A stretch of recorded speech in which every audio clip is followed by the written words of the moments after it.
ಸ್ನೇಹಿತರೆ, ನ್ಯೂಸ್ ಶೋಗೆ ಸ್ವಾಗತ. ನಾನು ಶಾಂತ. 2024ರ IPLನಲ್ಲಿ ಬ್ಯಾಟರ್ಗಳ ಆರ್ಭಟ ಹೇಗಿತ್ತು ಅನ್ನೋದನ್ನ ನೀವೆಲ್ಲ ನೋಡೇ ಇರ್ತೀರಾ. 200+ ಸ್ಕೋರ್ ಲೆಕ್ಕನೇ ಇರಲಿಲ್ಲ. ಚೇಸಿಂಗ್ ಕೂಡ ಕಷ್ಟನೂ ಆಗ್ತಿರ್ಲಿಲ್ಲ. ಬ್ಯಾಟರ್ಗಳ ಸಿಡಿಲಬ್ಬರಕ್ಕೆ ಬೌಲರ್ಸ್ ಹಿಗ್ಗಾಮುಗ್ಗಾ ಚಚ್ಚಿಸಿಕೊಂಡಿದ್ರು. T20 ಫಾರ್ಮ್ಯಾಟ್ ಮ್ಯಾಚ್ ಅಂದ್ರೆ ಹಿಂಗಿರ್ಬೇಕಪ್ಪ ಅಂತ ಫ್ಯಾನ್ಸ್ ಕೂಡ ಸಿಕ್ಕಾಪಟ್ಟೆ ಎಂಜಾಯ್ ಮಾಡಿದ್ರು.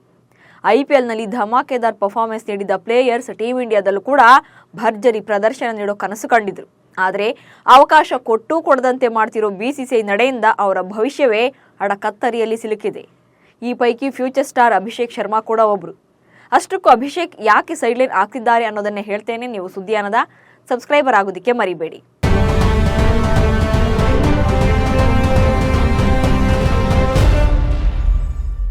ಟೀಮ್ ಇಂಡಿಯಾದಲ್ಲಿ ಸ್ಟಾರ್ ಪ್ಲೇಯರ್ಗಳ ದಂಡು ಇರೋದು ನಿಮಗೆಲ್ಲ ಗೊತ್ತೇ ಇದೆ.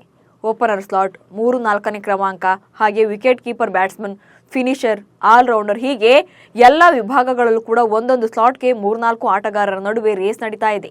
ಅಂತಿಮವಾಗಿ ಯಾರನ್ನ ಕಣಕ್ಕಿಳಿಸಬೇಕು ಅನ್ನೋದೇ BCCI ಮತ್ತು ಮ್ಯಾನೇಜ್ಮೆಂಟ್ಗೆ ದೊಡ್ಡ ತಲೆನೋವಾಗಿದೆ.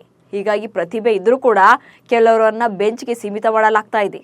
ಈ ಬೆಂಚ್ ಕಾಯಿಸುವವರ ಪಟ್ಟಿಯಲ್ಲಿ ಸ್ಫೋಟಕ ಬ್ಯಾಟರ್ ಅಭಿಷೇಕ್ ಶರ್ಮಾ ಕೂಡ ಇದ್ದಾರೆ. ಟೀಮ್ ಇಂಡಿಯಾ ತನ್ನ ಮುಂದಿನ ಸರಣಿಯನ್ನ ಬಾಂಗ್ಲಾದೇಶ ವಿರುದ್ಧ ಸೆಪ್ಟೆಂಬರ್ 19ರಿಂದ ಆರಂಭಿಸಲಿದೆ. ಈ ಸರಣಿಯಲ್ಲಿ ಭಾರತ 2 ಟೆಸ್ಟ್ ಮತ್ತು 3 T20 ಪಂದ್ಯಗಳನ್ನಾಡಿದೆ. ನಂತರ ನ್ಯೂಜಿಲೆಂಡ್ ವಿರುದ್ಧ ಟೆಸ್ಟ್ ಸರಣಿ, ದಕ್ಷಿಣ ಆಫ್ರಿಕಾ ವಿರುದ್ಧ T20 ಹಾಗೆ ಆಸ್ಟ್ರೇಲಿಯಾ ವಿರುದ್ಧ 5 ಪಂದ್ಯಗಳ ಟೆಸ್ಟ್ ಸರಣಿಯನ್ನಾಡಲಿದೆ. ಆದರೆ T20 ತಂಡದ ಅಭಿಷೇಕ್ ಶರ್ಮಾ ಆಯ್ಕೆಯಾಗೋದು ಡೌಟ್ ಇದೆ. ಯಾಕೆ ಅನ್ನೋದನ್ನೇ ಹೇಳ್ತೇನೆ ನೋಡಿ. ಹಿಂದೆಂದಿಗಿಂತಲೂ ಕೂಡ ಟೀಮ್ ಇಂಡಿಯಾದಲ್ಲಿ ಸ್ಥಾನಕ್ಕಾಗಿ ಪೈಪೋಟಿ ಜೋರಾಗಿದೆ. ಅನೇಕ ಯುವ ಆಟಗಾರರು IPL ಮೂಲಕ ಗಮನ ಸೆಳೀತಾ ಇದ್ರೂ ಕೂಡ ಟೀಮ್ ಇಂಡಿಯಾದಲ್ಲಿ ಸ್ಥಾನ ಗಿಟ್ಟಿಸಿಕೊಳ್ಳೋದು ಸಾಮಾನ್ಯದ ಮಾತಲ್ಲ. ಸನ್ರೈಸರ್ಸ್ ಹೈದರಾಬಾದ್ ತಂಡದ ಓಪನರ್ ಆಟಗಾರ ಅಭಿಷೇಕ್ ಶರ್ಮಾ ಈ ವರ್ಷದ IPL ಮೂಲಕ ಕ್ರಿಕೆಟ್ ಜಗತ್ತಿನ ಗಮನ ಸೆಳೆದಿದ್ರು.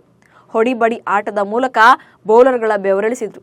16 ಪಂದ್ಯಗಳಲ್ಲಿ ಕಣಕ್ಕಿಳಿದಿದ್ದ ಅಭಿಷೇಕ್ ಶರ್ಮಾ 36 4, 42 6 ಸಮೇತ 484 ರನ್ಗಳನ್ನು ಕಲೆ ಹಾಕಿದ್ರು. ಅದು ಕೂಡ 204.22ರ ಸ್ಟ್ರೈಕ್ ರೇಟ್ನಲ್ಲಿ ಅನ್ನೋದು ವಿಶೇಷ. ಈ ಮೂಲಕ SRH ತಂಡ ಫಿನಾಲೆ ತಲುಪುವಲ್ಲಿ ಮಹತ್ವದ ಪಾತ್ರವನ್ನು ವಹಿಸಿದ್ರು. ಇದೇ ಪ್ರದರ್ಶನದ ಮೂಲಕ ಜಿಂಬಾಬ್ವೆ ವಿರುದ್ಧದ T20 ಸರಣಿಗೆ ಆಯ್ಕೆಯಾಗಿದ್ರು. ಆ ಸರಣಿಯಲ್ಲೂ ಕೂಡ ಅಭಿಷೇಕ್ ಶರ್ಮಾ ಬಿರುಸಿನ ಆಟವಾಡಿ ಗಮನ ಸೆಳೆದಿದ್ರು. ಪದಾರ್ಪಣೆ ಮಾಡಿದ 2ನೇ ಪಂದ್ಯದಲ್ಲಿಯೇ ಶತಕ ಬಾರಿ ವಿಜೃಂಭಿಸಿದ್ರು. ಆದರೆ ಅಚ್ಚರಿ ಅಂದ್ರೆ ಅನಂತರ ನಡೆದ ಶ್ರೀಲಂಕಾ ಪ್ರವಾಸಕ್ಕೆ ಅಭಿಷೇಕ್ ಶರ್ಮಾ ಆಯ್ಕೆಯಾಗಿರಲಿಲ್ಲ. ಅದಕ್ಕೆ ಕಾರಣ ಶುಭ್ಮನ್ ಗಿಲ್ ಮತ್ತು ಯಶಸ್ವಿ ಜೈಸ್ವಾಲ್. ಟೀಮ್ ಇಂಡಿಯಾದಲ್ಲಿ ಗಿಲ್ ಮತ್ತು ಜೈಸ್ವಾಲ್ T20 ರೂಪದಲ್ಲಿ ಪ್ರಥಮ ಆಯ್ಕೆಯ ಆರಂಭಿಕರಾಗಿದ್ದಾರೆ. ಹೀಗಾಗಿ ಟೀಮ್ ಇಂಡಿಯಾದಲ್ಲಿ ಓಪನರ್ ಸ್ಲಾಟ್ನಲ್ಲಿ ಕಣಕ್ಕಿಳಿಯೋದು ಕಷ್ಟ ಇದೆ.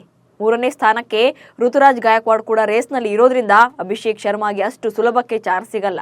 ಹೀಗಾಗಿ ಟೀಮ್ ಇಂಡಿಯಾದಲ್ಲಿ ಖಾಯಂ ಓಪನರ್ ಆಗೋಕೆ ಅಭಿಷೇಕ್ ಶರ್ಮಾ ಇನ್ನೂ ಕೆಲ ದಿನಗಳನ್ನು ಕಾಯಲೇಬೇಕಾಗಿದೆ. ಸದ್ಯ ದೇಶೀಯ ಟೂರ್ನಿಯಲ್ಲಿ ಸ್ಥಿರ ಪ್ರದರ್ಶನ ನೀಡಿ ಮುಂಬರುವ IPLನಲ್ಲೂ ಕೂಡ ಮಿಂಚಿದ್ರೆ ಟೀಮ್ ಇಂಡಿಯಾದಲ್ಲಿ ಅಭಿಷೇಕ್ ಶರ್ಮಾ ಓಪನರ್ ಸ್ಥಾನ ಖಚಿತವಾಗುವ ಸಾಧ್ಯತೆ ಇದೆ. ಅಲ್ಲಿಯವರೆಗೂ ಕೂಡ ಅಭಿಷೇಕ್ಗೆ ಚಾನ್ಸ್ ಸಿಗೋದು ಡೌಟ್ ಇದೆ. 2024ರ IPL ಟೂರ್ನಿಯಲ್ಲಿ ಸ್ಫೋಟಕ ಬ್ಯಾಟಿಂಗ್ ಮೂಲಕ ಭಾರತ T20 ತಂಡದಲ್ಲಿ ಚೊಚ್ಚಲ ಅವಕಾಶ ಪಡೆದಿದ್ದ ಅಭಿಷೇಕ್ ಶರ್ಮಾ ಮೊದಲನೇ ಪಂದ್ಯದಲ್ಲಿ ಡಕ್ಔಟ್ ಆಗಿದ್ರು. ಬಟ್ 2ನೇ ಪಂದ್ಯದಲ್ಲಿ ಶತಕ ಸಿಡಿಸುವ ಮೂಲಕ ಎಲ್ಲರ ಗಮನ ಸೆಳೆದಿದ್ರು. ಅಷ್ಟಕ್ಕೂ ಅಭಿಷೇಕ್ ಶರ್ಮಾ ಪಳಗಿರೋದು ಸಿಕ್ಸರ್ ಸಿಂಗ್ ಯುವರಾಜ್ ಸಿಂಗ್ ಗಡಿಯಲ್ಲಿ.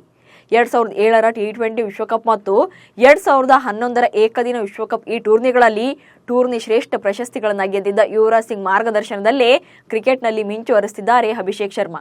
ಇಂಥ ಪ್ರತಿಭಾವಂತ ಯುವ ಆಟಗಾರನಿಗೆ ಹೆಚ್ಚೆಚ್ಚು ಚಾನ್ಸ್ ಸಿಗಲಿ ಅಂತ ಫ್ಯಾನ್ಸ್ ಕೂಡ ಕೇಳಿಕೊಳ್ತಿದ್ದಾರೆ. ಪ್ರದೀಪ್ ಈಶ್ವರ್ ಚಿಕ್ಕಬಳ್ಳಾಪುರ ವಿಧಾನಸಭಾ ಕ್ಷೇತ್ರದ ಕಾಂಗ್ರೆಸ್ ಶಾಸಕರಾಗಿ ಗುರುತಿಸಿಕೊಂಡದಕ್ಕಿಂತ ಕಾಂಟ್ರವರ್ಸಿ ಕಿಂಗ್ ಅಂತಾನೆ ಜಾಸ್ತಿ ಕರೆಸಿಕೊಂಡಿದ್ದಾರೆ. ಡೈಲಾಗ್ ಮೇಲೆ ಡೈಲಾಗ್ ಬಿಡೋ Pradeep Eshwar social media trend ಆಗಿದ್ದೂ ಇದೆ. ಬಟ್ ಇತ್ತೀಚಿನ ದಿನಗಳಲ್ಲಿ ಪ್ರದೀಪ್ ಈಶ್ವರ್ ಟೀಕೆಗಳಿಂದಲೇ ಸದ್ದು ಮಾಡ್ತಿದ್ದಾರೆ. ಇದೆಲ್ಲದರ ನಡುವೆ ಬಯಾಲಜಿ ಬ್ರಹ್ಮ ಅಂತ ಕರೆಸಿಕೊಳ್ಳೋ ಪ್ರದೀಪ್ ಈಶ್ವರ್ ಸಿನಿಮಾದಲ್ಲಿ ಬಣ್ಣ ಹಚ್ಚೋಕೆ ರೆಡಿಯಾಗಿದ್ದಾರೆ. ಅದು ಕೂಡ ಟಾಲಿವುಡ್ನಿಂದ ದೊಡ್ಡ ಆಫರ್ ಬಂದಿದೆಯಂತೆ. ನಿರರ್ಗಳವಾಗಿ ಮಾತನಾಡುವ ಪ್ರದೀಪ್ ಈಶ್ವರ್ ಟ್ಯಾಲೆಂಟ್ಗೆ ಮನಸೋತಿರುವ ನಿರ್ದೇಶಕರೊಬ್ಬರು ಮೆಗಾಸ್ಟಾರ್ ಚಿರಂಜೀವಿ ಸಿನಿಮಾದಲ್ಲಿ ನಟಿಸುವಂತೆ ಆಫರ್ ಕೊಟ್ಟಿದ್ದಾರಂತೆ. ಅಷ್ಟಕ್ಕೂ ಯಾವ ಸಿನಿಮಾ, ಪ್ರದೀಪ್ ಈಶ್ವರದ್ದು ಯಾವ ಪಾತ್ರ, ಈ ಬಗ್ಗೆ ಶಾಸಕರು ಹೇಳಿದ್ದೇನು ಅನ್ನೋದನ್ನೇ ಹೇಳ್ತೇನೆ ನೋಡಿ. ಕರ್ನಾಟಕದಲ್ಲಿ ಮೋಟಿವೇಶನಲ್ ಸ್ಪೀಕರ್, ಶಾಸಕರು, ಡೈಲಾಕಿಂಗ್ ಆಗಿರೋ ಚಿಕ್ಕಬಳ್ಳಾಪುರ ವಿಧಾನಸಭಾ ಕ್ಷೇತ್ರದ ಶಾಸಕ ಪ್ರದೀಪ್ ಈಶ್ವರ್ ಈ ಹಿಂದೆಯೇ ಬಿಗ್ ಬಾಸ್ನಲ್ಲಿ ಅತಿಥಿಯಾಗಿ ಕಾಣಿಸಿಕೊಳ್ಳುವ ಮೂಲಕ ಸಿಕ್ಕಾಪಟ್ಟೆ ಸೌಂಡ್ ಮಾಡಿದ್ರು. ಇದೀಗ ಡೈರೆಕ್ಟ್ ಸಿನಿಮಾ ಆಫರ್ ಸಿಕ್ಕಿದೆ. ಅದು ಕೂಡ ಟಾಲಿವುಡ್ ಮೆಗಾಸ್ಟಾರ್ ಚಿರಂಜೀವಿ ನಟನೆಯ ಚಿತ್ರದಲ್ಲಿ. ಚಿರಂಜೀವಿ ಅಭಿನಯಿಸ್ತಾ ಇರುವ ಸಾಮಾಜಿಕ ಕ್ರಾಂತಿಯ ಚಲನಚಿತ್ರವೊಂದರಲ್ಲಿ ನಟಿಸೋಕೆ ಪ್ರದೀಪ್ ಈಶ್ವರ್ ಸನ್ನದ್ಧರಾಗ್ತಿದ್ದಾರೆ. ಇದರಿಂದ ಚಿರಂಜೀವಿ ಜೊತೆ ಬಣ್ಣ ಹಚ್ಚಿ ನಟಿಸೋಕೆ ಶಾಸಕ ಪ್ರದೀಪ್ ಈಶ್ವರ್ಗೆ ಕರೆ ಬಂದಿದೆ. ಸ್ವತಃ ಮೆಗಾಸ್ಟಾರ್ ಚಿರಂಜೀವಿ ಅವರ ಚಲನಚಿತ್ರವನ್ನ ನಿರ್ದೇಶನ ಮಾಡ್ತಾ ಇರುವ ಖ್ಯಾತ ನಿರ್ದೇಶಕರೊಬ್ಬರು ಶಾಸಕ ಪ್ರದೀಪ್ ಈಶ್ವರ್ಗೆ ಕರೆ ಮಾಡಿ ವಿಷಯ ತಿಳಿಸಿದ್ದಾರೆ. ಕರ್ನಾಟಕ ಮಾತ್ರವಲ್ಲದೆ ತೆಲಂಗಾಣದಲ್ಲಿ ಕೂಡ ಪ್ರದೀಪ್ ಈಶ್ವರ್ ಜನಪ್ರಿಯತೆ ಇದೆ. ಕರ್ನಾಟಕದಲ್ಲಿ ನಡೆದ ಕರ್ನಾಟಕ ವಿಧಾನಸಭಾ ಚುನಾವಣೆಯಲ್ಲಿ ಚಿಕ್ಕಬಳ್ಳಾಪುರ ವಿಧಾನಸಭಾ ಕ್ಷೇತ್ರದಿಂದ ಕಾಂಗ್ರೆಸ್ ಅಭ್ಯರ್ಥಿಯಾಗಿ ಸ್ಪರ್ಧಿಸಿ ಅಂದಿನ ಪ್ರಭಾವಿ ಮಂತ್ರಿಯಾಗಿದ್ದ ಡಾಕ್ಟರ್ ಕೆ ಸುಧಾಕರ್ ರನ್ನೇ ಸೋಲಿಸಿ ಪ್ರದೀಪ್ ಈಶ್ವರ್ ಜಯಬೇರಿ ಬಾರಿಸಿದರು. ಇದರಿಂದ ರಾಜ್ಯದಲ್ಲಿ ಪ್ರದೀಪ್ ಈಶ್ವರ್ ರಾತ್ರೋರಾತ್ರಿ ರೆಬಲ್ ಸ್ಟಾರ್ ಆಗಿ ಜನಮನ್ನಣೆ ಪಡೆದಿದ್ರು. ತೆಲಂಗಾಣದಲ್ಲೂ ಕೂಡ ಬಿರುಗಾಳಿ ಎಬ್ಬಿಸಿದ್ದ ಪ್ರದೀಪ್ ಈಶ್ವರ್ ತೆಲಂಗಾಣದಲ್ಲಿ ನಡೆದ ಕಳೆದ ವಿಧಾನಸಭಾ ಚುನಾವಣೆಯಲ್ಲಿ ಕೆಲವು ಕ್ಷೇತ್ರಗಳಿಗೆ ಉಸ್ತುವಾರಿಯನ್ನು ವಹಿಸಿದರು. ತಮ್ಮದೇ ಆದ ಡೈಲಾಗ್ ಜೊತೆಗೆ ಪವನ್ ಕಲ್ಯಾಣ್, ಮೆಗಾಸ್ಟಾರ್ ಚಿರಂಜೀವಿ ಸೇರಿದಂತೆ ಇನ್ನಿತರರ ಡೈಲಾಗ್ಗಳನ್ನು ಹೇಳುವ ಮೂಲಕ ತೆಲಂಗಾಣದ ಜನರಲ್ಲಿ ತಮ್ಮ ಪರ ಬಿರುಗಾಳಿಯನ್ನ ಎಬ್ಬಿಸಿದರು. ಇದರಿಂದ ಶಾಸಕ ಪ್ರದೀಪ್ ಈಶ್ವರ್ ಅವರ ಜನಪ್ರಿಯತೆಯನ್ನು ಗಮನಿಸಿ ಈಗ ತೆಲುಗು ಸಿನಿರಂಗ ಕೈ ಬೀಸಿ ಕರೆದಿದೆ. ಟಾಲಿವುಡ್ನಿಂದ ಆಫರ್ ಬಂದಿರೋ ಬಗ್ಗೆ ಪ್ರದೀಪ್ ಈಶ್ವರ್ ಕೂಡ ಒಪ್ಪಿಕೊಂಡಿದ್ದಾರೆ. ನಾನು ಮೆಗಾಸ್ಟಾರ್ ಚಿರಂಜೀವಿ ಅವರ ದೊಡ್ಡ ಅಭಿಮಾನಿ. ಚಿರಂಜೀವಿ ಅವರಿಗೆ ನನ್ನ ಮೇಲೆ ವಿಶೇಷವಾದ ಪ್ರೀತಿ ಇದೆ. ಚುನಾವಣೆಯಲ್ಲಿ ಗೆದ್ದ ಮೇಲೆ ಮನೆಗೆ ಕರೆಸಿದ್ರು. ಪವನ್ ಕಲ್ಯಾಣ್ ಅವರು ಗೆದ್ದ ಮೇಲೆ ನಾನು ಫೋನ್ ಮಾಡಿ ವಿಶ್ ಮಾಡಿದ್ದೇನೆ. ತೆಲುಗು ಚಿತ್ರರಂಗದಲ್ಲೂ ಕೂಡ ನಾನು ಕ್ಲೋಸ್ ಆಗಿದ್ದೇನೆ. ನನಗೆ ಚಿರಂಜೀವಿ ಹಾಗೆ ಅವರ ಕುಟುಂಬಕ್ಕೆ ತುಂಬಾ ಹತ್ತಿರದಲ್ಲಿದ್ದೇನೆ. ಹೀಗಾಗಿ ಟಾಲಿವುಡ್ನಲ್ಲಿ ನಾನು ಸಿನಿಮಾ ಮಾಡೋಕೆ ಒಪ್ಪಿಕೊಂಡಿದ್ದೇನೆ. ಚಿರಂಜೀವಿ ಜೊತೆ ನಟನೆ ಹಾಗೆ ಡ್ಯಾನ್ಸ್ ಮಾಡಬೇಕು ಅನ್ನೋದು ನನ್ನ ಆಸೆ. ಚಿರಂಜೀವಿ ಅವರ ಈಗಿನ ವಿಶ್ವಾಂಬರ ಚಿತ್ರದಲ್ಲಿ ನಾನು ನಟನೆ ಮಾಡ್ತಾ ಇಲ್ಲ. ಆದರೆ ಚಿರಂಜೀವಿ ಅವರ ಮುಂದಿನ ಸಿನಿಮಾದಲ್ಲಿ ಯಾವ ಪಾತ್ರ ಕೊಟ್ಟರು ಮಾಡ್ತೇನೆ. ಅವರೇ ಈ ಬಗ್ಗೆ ಅನೌನ್ಸ್ ಮಾಡಲಿ ಅಂತ ನಾನು ಸುಮ್ಮನಿದ್ದೇ ಎಂದಿದ್ದಾರೆ. ಒಟ್ಟಿನಲ್ಲಿ ಜನರ ಮುಂದೆ ಡೈಲಾಗ್ ಮೇಲೆ ಡೈಲಾಗ್ ಬಿಡ್ತಿದ್ದ ಶಾಸಕರು ಈಗ ತೆರೆ ಮೇಲೂ ಕೂಡ ಡೈಲಾಗ್ ಹೇಳೋಕೆ ರೆಡಿಯಾಗಿದ್ದಾರೆ. ಸೊ ಜನ ಇದನ್ನ ಹೇಗೆ ಒಪ್ಪಿಕೊಳ್ತಾರೆ ಅನ್ನೋದೇ ಈಗಿರುವ ಕುತೂಹಲ. ವಿಜಯಪುರದ ಬಿಜೆಪಿ ಶಾಸಕ ಬಸನಗೌಡ ಪಾಟೀಲ್ ಯತ್ನಾಳ್ ಒಡೆತನದ ಸಿದ್ಧಸಿರಿ ಸಕ್ಕರೆ ಹಾಗೂ ಎಥೆನಾಲ್ ಉತ್ಪಾದನಾ ಕಾರ್ಖಾನೆಯನ್ನ ರಾಜ್ಯ ಸರ್ಕಾರ ಮುಚ್ಚಿಸಿದೆ. ನ್ಯಾಯಾಲಯದ ಆದೇಶದ ನಂತರ ಕೂಡ ಪುನರಾರಂಭಕ್ಕೆ ರಾಜ್ಯ ಮಾಲಿನ್ಯ ನಿಯಂತ್ರಣ ಮಂಡಳಿ ಈವರೆಗೂ ಕೂಡ ಅನುಮತಿ ನೀಡಿಲ್ಲ. ಈ ವಿಚಾರವಾಗಿ ಬಸನಗೌಡ ಪಾಟೀಲ್ ಯತ್ನಾಳ್ ಮತ್ತು ರಾಜ್ಯ ಸರ್ಕಾರದ ನಡುವೆ ಗುದ್ದಾಟ ನಡೀತಾನೆ ಇದೆ. ಈ ನಡುವೆ ಕೇಂದ್ರ ಸರ್ಕಾರ ಮಹತ್ವದ ಆದೇಶ ಹೊರಡಿಸಿದ್ದು ಬಸನಗೌಡ ಪಾಟೀಲ್ ಯತ್ನಾಳ್ ಅವರಿಗೆ ಬಂಪರ್ ಗಿಫ್ಟ್ ಸಿಕ್ಕಿದೆ. ಕಬ್ಬಿನ ರಸದಿಂದ ಎಥೆನಾಲ್ ಉತ್ಪಾದನೆಗೆ ಕೇಂದ್ರ ಸರ್ಕಾರ ಅನುಮತಿ ನೀಡಿದೆ. ಈ ಮೂಲಕ ಎಥೆನಾಲ್ ಉತ್ಪಾದನೆಗೆ ಸಕ್ಕರೆ ಕಾರ್ಖಾನೆ ಮಾಲೀಕರಿಗೆ ಗ್ರೀನ್ ಸಿಗ್ನಲ್ ಸಿಕ್ಕಂತಾಗಿದೆ. ಚನ್ನಪಟ್ಟಣ ಬೈ ಎಲೆಕ್ಷನ್ ಅಖಾಡ ರಂಗೇರ್ತಾ ಇದ್ದು ಅಭ್ಯರ್ಥಿಗಳ ಆಯ್ಕೆಯೇ ಭಾರಿ ಕುತೂಹಲ ಮೂಡಿಸಿದೆ. ಒಂದ್ ಕಡೆ ಎಚ್ ಡಿ ಕುಮಾರಸ್ವಾಮಿ ಜೆಡಿಎಸ್ ಅಭ್ಯರ್ಥಿಗೆ ಟಿಕೆಟ್ ಅಂತಿದ್ರೆ ಸಿಪಿ ಯೋಗೇಶ್ವರ್ ಮಾತ್ರ ಪಟ್ಟು ಬಿಡ್ತಾ ಇಲ್ಲ. ಮೈತ್ರಿ ಟಿಕೆಟ್ಗಾಗಿ ಪಟ್ಟು ಹಿಡಿದಿರೋ ಯೋಗೇಶ್ವರ್ ಈಗಾಗಲೇ ದೆಹಲಿಗೆ ತೆರಳಿ ಹೈಕಮಾಂಡ್ ನಾಯಕರ ಜೊತೆ ಮಾತುಕತೆ ನಡೆಸಿದ್ದಾರೆ. ಜೆಡಿಎಸ್ ಟಿಕೆಟ್ ಕೊಡದೇ ಇದ್ರೆ ನಾನು ಸ್ಪರ್ಧೆ ಮಾಡ್ತೇನೆ, ತ್ರಿಕೋನ ಸ್ಪರ್ಧೆ ಏರ್ಪಡಲಿ ಅಂತಿದ್ದಾರೆ. ಮತ್ತೊಂದು ಕಡೆ ಡಿಸಿಎಂ ಡಿಕೆ ಶಿವಕುಮಾರ್ ಕಾಂಗ್ರೆಸ್ನಿಂದ ಯಾರೇ ಅಭ್ಯರ್ಥಿ ಆಗಲಿ ನನಗೇ ಮತ ನೀಡಿ ಅಂತ ಕ್ಷೇತ್ರದ ಜನರಲ್ಲಿ ಮನವಿ ಮಾಡಿದ್ದಾರೆ.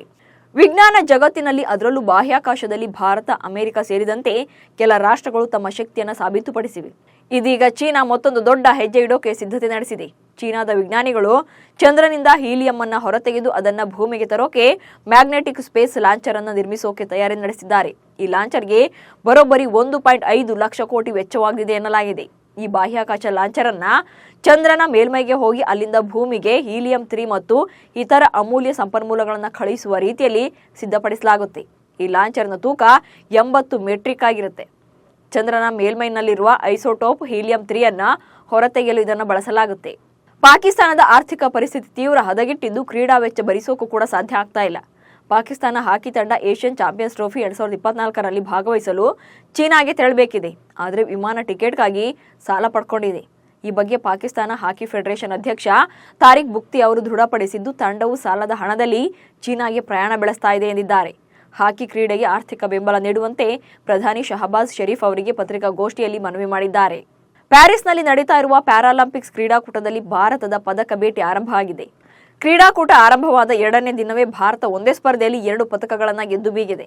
ಮಹಿಳೆಯರ 10 metre air rifle standing SH1 ವಿಭಾಗದ ಫೈನಲ್ನಲ್ಲಿ ಶೂಟರ್ ಅವನಿ ಲೇಖರಾ ಚಿನ್ನದ ಪದಕ ಗೆದ್ದು ಬೀಗಿದ್ದಾರೆ. ಇನ್ನು ಮೋನಾ ಅಹರ್ವಾಲ್ ಕಂಚಿನ ಪದಕಕ್ಕೆ ಗುರಿಯಿಟ್ಟಿದ್ದಾರೆ. ಈ ಹಿಂದೆ ಟೋಕಿಯೋ ಪ್ಯಾರಾಲಿಂಪಿಕ್ಸ್ನಲ್ಲಿ ಚಿನ್ನದ ಪದಕ ಗೆದ್ದುಕೊಂಡಿದ್ದ ಅವನಿ ಇದೀಗ ಮತ್ತೊಂದು ಚಿನ್ನದ ಪದಕದೊಂದಿಗೆ ದಾಖಲೆ ಬರೆದಿದ್ದಾರೆ. 2025ರಲ್ಲಿ ಚಾಂಪಿಯನ್ಸ್ ಟ್ರೋಫಿ ಪಾಕಿಸ್ತಾನದಲ್ಲಿ ನಡೆಯಲಿದ್ದು ಭಾರತ ತಂಡವನ್ನು ಕಳಿಸಲ್ಲ ಎಂದು ಬಿಸಿಸಿಐ ಈಗಾಗಲೇ ಹೇಳಿದೆ. ಇದೀಗ ಜೈಶಾ ಅವರೇ ಐಸಿಸಿ ಅಧ್ಯಕ್ಷರಾಗಿರೋ ಕಾರಣಕ್ಕೆ ಕ್ರೀಡಾ ಸ್ಫೂರ್ತಿಯನ್ನು ಎತ್ತಿ ಹಿಡಿಯಲು ಭಾರತ ತಂಡವನ್ನ ಪಾಕಿಸ್ತಾನಕ್ಕೆ ಕಳಿಸಬೇಕು ಅಂತ ಪಾಕಿಸ್ತಾನದ ಮಾಜಿ ನಾಯಕ ಯೂನಿಸ್ ಖಾನ್ ಮನವಿ ಮಾಡಿಕೊಂಡಿದ್ದಾರೆ. ಜೈಶಾ ಐಸಿಸಿ ಮುಖ್ಯಸ್ಥರಾಗಿ ನೇಮಕವಾಗಿದ್ದು ಕ್ರಿಕೆಟ್ ಮತ್ತಷ್ಟು ಅಭಿವೃದ್ಧಿ ಹೊಂದಬೇಕು. ಅವರು ಕ್ರೀಡಾ ಸ್ಫೂರ್ತಿಯನ್ನು ತೋರಿಸಿ ಭಾರತ ತಂಡ ಪಾಕಿಸ್ತಾನಕ್ಕೆ ಬರುವಂತೆ ನೋಡಿಕೊಳ್ಳಬೇಕು ಎಂದಿದ್ದಾರೆ. ಇವಿಷ್ಟು ಇವತ್ತಿನ ನ್ಯೂಸ್ ಶೋ ಸುದ್ದಿಗಳು. ನಮಸ್ಕಾರ.